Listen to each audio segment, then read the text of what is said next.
Next up in the spring, gotta have some leeches, especially if they're on chironomids. I learned this from Brian Chan, and this is going to be Brian Chan's Ruby Eyed Leech. The trout like to feed on the leeches first thing in the morning before they get on the chironomids, and then it's one of the bugs that they use to plug up their throats a little bit after they've been eating heavily on them. So always good after the hat shuts off to try a leech or a dragonfly. So this is a Ruby Eyed Leech. I've got a size extra small cone head on a size 8 streamer with a medium red bead. I think it's medium size. And I'm using it's the Ideal streamer from Partridge. I don't know if I have the hook package handy. If I find it, I'll show you. Anyways, I'm starting out with some 8/0 claret thread. So the original fly for this was done in black and red. Black's like the Arizona black semi-seal with a little bit of red in it. And there's different versions of it all over, from purple to, I've even seen olive ones.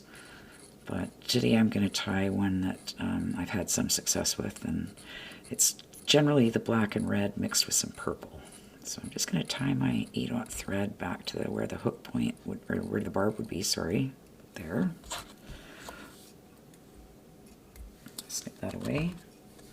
Next I'm going to take my dubbing. So what I've done is I've mixed Arizona semi-seal in black and red, this one here,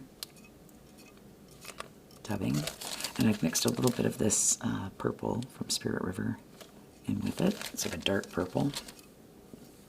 This is what I came up with. So it's like black, red, and purple, basically.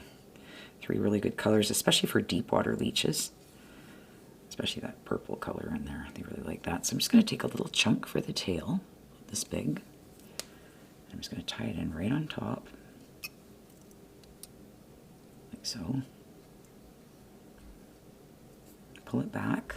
It doesn't have a big tail on it. And I'm just going to wind my thread forward. This is how I tie a lot of my leeches. And just hold that front part there for now. Take my thread again to the back.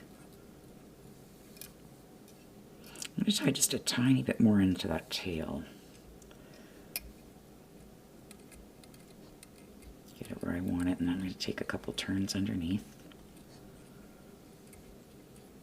Forward and then come back. And that's a little better. You got some ones that are too long, just snip them off, like so.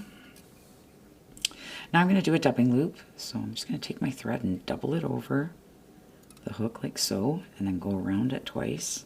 1, 2, and then tie my, take my thread to the front of the. Next I'm going to take my dubbing tools. I've got one of these, I think it's by Stonefo, dubbing twisters, and I'm just going to hold it in there. And now I'm just going to take some of the dubbing and insert it into the loop. You don't want it too thick. You want this body to stand out. This makes it move nice.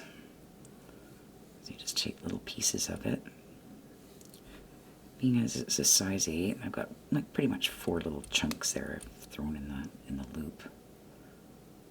Oh, one of them fell out. I'm just going to take it back out and put it back in. Like so. Holding it perpendicular, I'm just going to give it a spin. Like so, and then I'm just going to grab my brush. That's somewhere here. Using all my tools today. Oh, there's my brush. I'm just going to brush it out a little bit. Velcro works really good for this. I don't happen to have a Velcro brush at this moment, so I'm just going to use my other little brush. Toothbrush also works very well.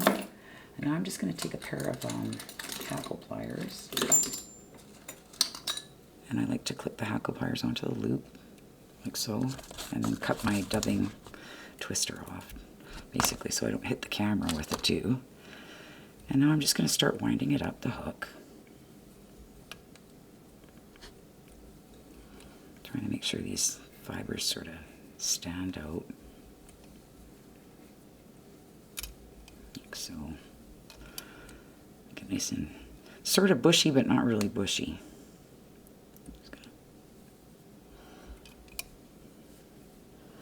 I want it to have lots of movement.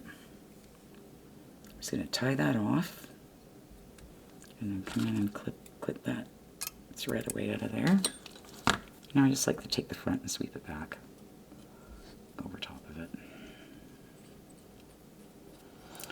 have a little bit of a space there between the bead and the dubbing. So all I'm going to do is just take a tiniest bit of dubbing here just to fill in that space.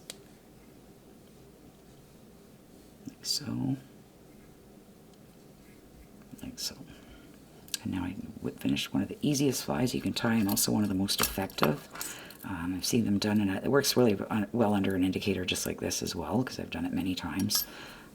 Stripping it, fishing it deep, but I've seen them tied the balance version as well. I also tie the balance version, and really good for hanging under an indicator. So just give it a couple whip finishes.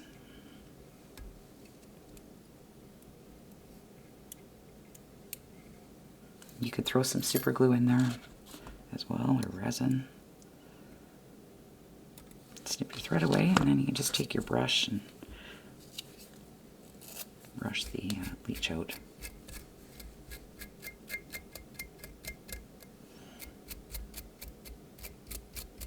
To brush it up and down.